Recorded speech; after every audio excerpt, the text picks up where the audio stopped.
تاسو د سعودي عرب څخه ودرېږئ، سعودي عرب د فلسطین سره ولاړ دی، موږ د فلسطینیانو حمایت کوو، قوم خو ډېر په نره حمایت کوي، خو حکومت دا اجازت نه ورکوي چې د فلسطین په حق کې مظاهره وشي. د فلسطین جنډه په پاکستان کې چې څوک اوچتوي نو هغوی باندې تشدد کېږي، هغوی باندې لاټي چارج او انسوګیس استعمالیږي. د فلسطین په حق کې د کلاو د هغې د حمایت وکړی شي. زمونږ مین پاور چې دی سعودي کې چې کوم دی، زمونږ بله پاکستانیان هلته کې هغه د هرې صوبې دي، هغه هلته محنت مزدورو له ځي چې هغه خلکو ته اساني شي، هلته د په روزګار کې هلته کې سهولتونه ورکړی شي. ورسیز پاکستانیان چې کوم زمونږ دي هغوی ته د په ویزو کې اساني شي، هغوی ته د روزګار ورکړی شي. او د دې نه خاص خبره چې زمونږ کوم پاکستانیان په جیلونو کې دي هلته هغه د اسانه باندې رها کړی شي. بسم الله الرحمن الرحیم. السلام علیکم دوستانو، علي حضرت بادشاه نن د یو نوي ویلاګ سره ستاسو په خدمت کې حاضر دی. او هغه ویلاګ چې دی هغه د پاکستان سعودي ډیفنس کوآپریشن چې کوم اګریمنټ شوی دی هغه باندې خبره کوم. تاسو ته پته ده چې زه همیشه د سوشل میډیا او د میډیا د پرنټ میډیا الکترونیک میډیا چې کوم یو ایشو راشي او په هغې باندې ریاکشن راشي زه هغه تاسو سره شیر کوم. خپله تبصره هم کوم اخر کې مختصر غونته، خو زیات زه تاسو سره ځکه چې په دې باندې څوک خبره نه کوي چې په سوشل میډیا باندې نن سبا څه روان دي، پبلک ریاکشن سره په یو ایشو باندې، په نیشنل ایشو، په لوکل ایشو باندې پبلک ریاکشن زه تاسو سره هغه شیر کوم. او په پښتو ژبه کې په دې وجه چې زما د قوم نمایندګي په نیشنل میډیا کې ډېره زیاته کمه ده، نو زه په پښتو کې دا ویلاګ کوم. د دې اګریمنټ چې کله د پاکستان او سعودي عرب په منځ کې اطلاع راغله چې اګریمنټ وشو، نو یقینا چې خلکو ډېر زیات ویلکم کاغه. او وجه دا وه چې دا مخې ته خبره پوینټ دا راغی چې اوس به د حرمین شریفین حفاظت چې دی هغه پاکستان کوي، پاکستان آرمي به هلته کې ځي او د هغې حفاظت به کوي. او دا څه وخت کې دا اګریمنټ وشو؟ هغه وخت کې چې کله د حماس د فلسطینیانو یو جرګه مشران هغوی دوحه کې وو په قطر کې، او د هغوی تلي د خبرو اترو لپاره په هغې د امریکې په دعوت باندې تلي او هغوی هلته تارګټ کړی شو او په هغې باندې بمباري وشوه. نو دا د هغې په وجه باندې دا وشو. سعودي عرب سره هم دا یره پیدا شوه چې دا خو اسرائیل ورو ورو حملې کوي، کله په یو ملک باندې ګاونډي ملکونو، کله په بل، او اخري په هغه ځای کې حمله وکړه چې په قطر باندې، چې قطر همیشه یو نیوټرل رول ادا کړی دی که طالبانو او د امریکې په منځ کې هم د طالبانو جرګه به هلته کې تله، اوس هم هغوی هلته کې ځي او دی هوسټ کوي قطر. دغسې د فلسطینیانو د حماس چې کوم تنظیم دی د هغې مشران هم هلته تلي وو، او بلکې هلته کې دا اوسېدل په دې پوخ نیت سره چې موږ ته دلته تحفظ حاصل دی، دا یو نیوټرل ملک دی او د امریکې اتحادي دی.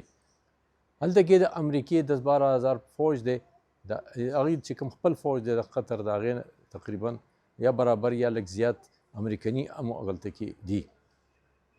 نو دا د امریکې په بلاک کې دی، د هغوی اتحادي ملک دی قطر. خو چې کله اسرائیل حمله وکړه نو قطر دا وګڼل چې دا د امریکې په سازش باندې شوی دی او امریکا نور زموږ ته تحفظ نشي راکولی، او کوم فارن اګریسرز دي هغوی زموږ نه نشي منع کولی. نو هغوی یو ډېر زیات بېچیني پیدا شوه. هلته کې عرب سمیټ هم وشو، د ټول عرب ممالک چې کوم خلک وو مشرانو هغه راغونډ شو، خو څه فیصله هغې ونه کړه شوه. د هغې چې کوم هلته کې میټینګ وشو هغې هم څه پریشر بلډ اپ نه کو، او دې ټول صورتحال سعودي کې یو بېچیني پیدا کړه.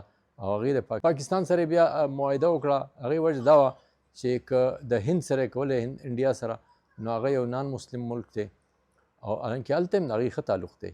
پاکستان سره یې ځکه وکړه چې پاکستاني قوم چې دی دا دین باندې مین قوم دی، دا اسلامي ملک دی، او د حرمین شریفین که دا اګریمنټ او دا معاهده یي او که نه یي، زه ذاتي طور د دې په حق کې یم چې د حرمین شریفین حفاظت دې مونږ وکړو. که دې کې مونږ ته شهادت میلاو شي نو دا به ډېر زیات غټ اعزاز وي، هم د دنیا هم د آخرت، ځکه چې دغه زموږ د ایمان حصه ده. نو خلک په دې خبره باندې پاکستاني قوم که هغه هرې پارټۍ وو، که هغه د اپوزیشن وو، که هغه حکومتي پارټۍ وو، ټولو ویلکم کړه دا اګریمنټ. خو چې کوم ریاکشن را روان دی، ظاهره خبره ده میډیا کې هر سړی خپل رایې کولی شي. نو اګریمنټ دا دی چې د دې اګریمنټ څه شقونه مخې ته رانغله، شرایط یې څه دي، یو معاهده کېږي نو هغه په پارلیمنټ کې ډسکس شي، ممبران اسمبلي په هغه باندې بحث وشي، هغه پاس شي، او که فرض که معاهده وشو نو هغه پس هغه راوړی شي پارلیمنټ ته، په هغې باندې قوم ته دا ښکاره کړی شي چې موږ په دې شرایطو باندې دا اګریمنټ وکړو. دا پکې اعتراضات دي. تاسو ټول ته پته ده چې دا معاهده څه نوې معاهده نه ده. د دې عرب امریکې مخکې هم دا معاهدې شوي دي. په 60s کې او په 70s کې هم عرب اسرائیل چې کوم جنګونه شوي دي په هغې کې هم هغه پاکستان مدد کړی دی. نور د هغې چې کوم څه ملکونو خو داسې امریکې د عربو دا نه دی کړی، مدد نه دی کړی. دا اګریمنټ د پاکستان هم د امریکې سره دی. نو ما خیال دی چې دا د ایوب خان د دور نه یا د هغه وخت نه را روان دی او چې کله هم انډیا و پاکستان باندې حمله کړې ده نو پاکستانیان په دې انتظار وو چې اوس به د امریکې بیړه راورسي، د امریکې مدد به راورسي، ځکه چې هغه اګریمنټ ساین کړی خو د امریکې بیړه تر اوسه پورې راونه رسېده. دا دې څومره 70-75 کاله وشو خو د پاکستان ته مدد راونه رسېدو. بیړه نن راځي، بیړه سبا راځي، خو بیړه تر اوسه پورې راونه رسېده. دا ټولې دوکې شوکي. دغسې د پاکستان او د ترکي، د پاکستان او د آذربایجان د دې ملکونو هم اګریمنټونه شته د یو بل سره. نو اخلاقي طور که د یو بل حمایت کوي خو په ظاهره باندې په ښکاره باندې داسې څه یو بل سره نه دي ودرېدلي. د سعودي عرب سره چې دا اګریمنټ وشو نو ټول قوم د هغې حمایت کوي، اوس هم کوي، بیا هم کوي، ځکه چې دغه زموږ قبله ده. پاکستان د دې امید لري چې سعودي عرب به هم د پاکستان مدد وکړي په سخته کې. زموږ جګړه چې نو هغه د اسرائیل سره ډایرکټ زموږ جګړه نشته، زموږ جګړه چې هغه د انډیا سره وي. خو چې کوم اوس حالیه جنګ شوی دی نو په هغې کې هم اسرائیل راغلی دي او د انډیا حمایت یې کړی دی. چې کوم دلته کې ډرونز راغلي دي، راکټس په موږ باندې استعمال شوي دي، نو هغې ثبوتونه شته چې اسرائیل سخته دي او اسرائیل مدد ورکړی دی انډیا ته.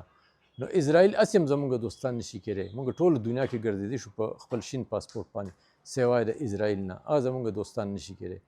اسرائیل چېرته هم دا زموږ د ایمان او د مذهب حصه ده چې اسرائیل زموږ دوستان نشي کېدی. که څوک وایي چې دغه سره تعلق کېدی شي، د هغو سره دوستي کېدی شي، سفارتي تعلق کېدی شي، نو دا زموږ د پاکستان د بنیادي نظریې خلاف وي. ځکه چې قاعده اعظم محمد علي جناح هم اسرائیل چې دي هغه نه دي تسلیم کړي. نو موږ به اسرائیل څنګه، موږ د مسلمانانو او فلسطین په تباهۍ د فلسطین خلکو په شهادت زموږ زړونه خوږېږي خو هغې په نسل کشي باندې.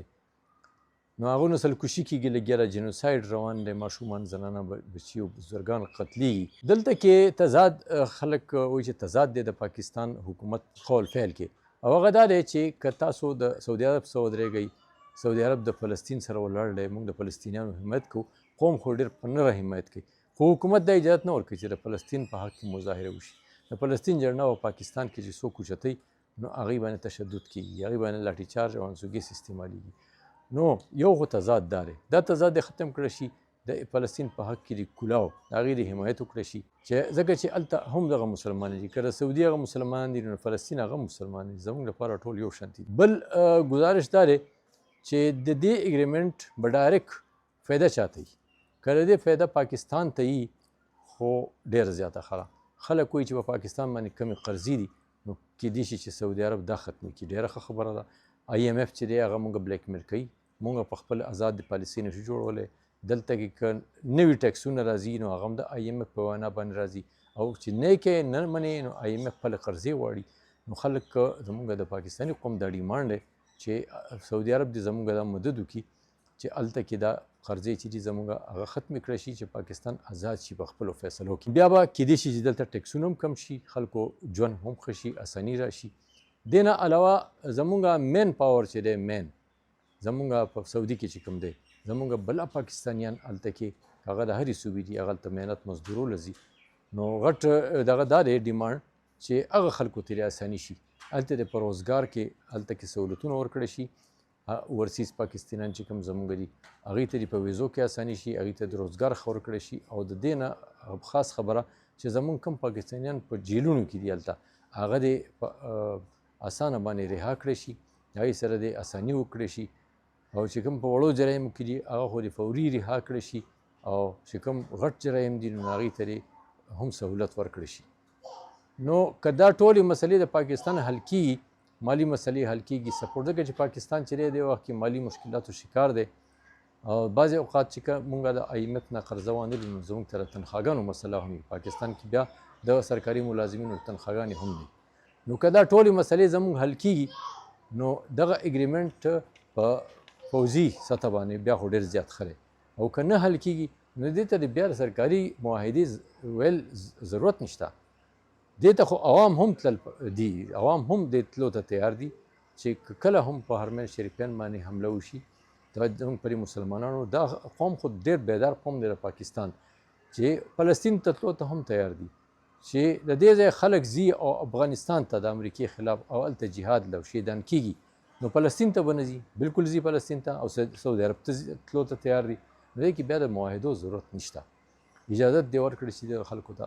او که کله دا سرکار معاهده کوي د حکومت سره نو ظاهره خبره ده په شرایطو باندې شرایط به سي چې څومره فوجیان زموږ هلته ځي، کم زمونږ د دې ځای وسایل هلته استعمالیدی شي، نو هغه په کار دا چې بیا د اشرافیه په ځای باندې زمونږ عوامو ته هغه فایده میلاو شي. یو څو جیبونو ته او یو څو تنانو ته انډیویجوالز ته فایده نه.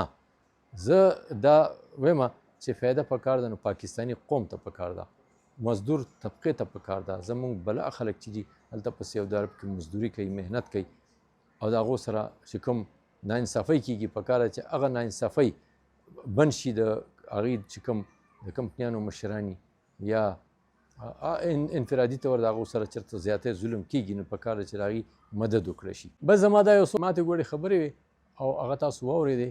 که دې کې څه غلطي نو د هغې معذرت، او امید دی چې دا تاسو خوښ کوئ، دا شیر کوئ، لایک کوئ. او زما فوکس ټول چې و نن هغه د پاکستان غریب عوام چې کوم په سعودي عرب کې مزدوري کوي د هغو زه سفارش کوم چې هغو ته د اساني وکړی شي. د دې معاهدې زه یو ځل بیا یم چې د دې معاهدې فایده ډایرکټ چې ده هغه زمونږ د دې ځای مالدار طبقې ترې نه میلاویږي، سیاسیانو ترې نه میلاویږي، هغه فایده دې غریبانو ته میلاو شي. زما خو دا یقین دی چې که هلته کې دغه مزدور طبقه وویلی شي چې حرمین شریفین ته د تحفظ د حفاظت ضرورت دی نو هغه به دیاړې مونلي، هغه به د خپل شهادت په ارزو په تمه باندې دغه تحفظ ته راشي او هغه به وجنګېږي د هر چا خلاف. علی حضرت بچه ستاسو نه اجازت غواړي. د لوی الله په امان. الله مخاطب ولره.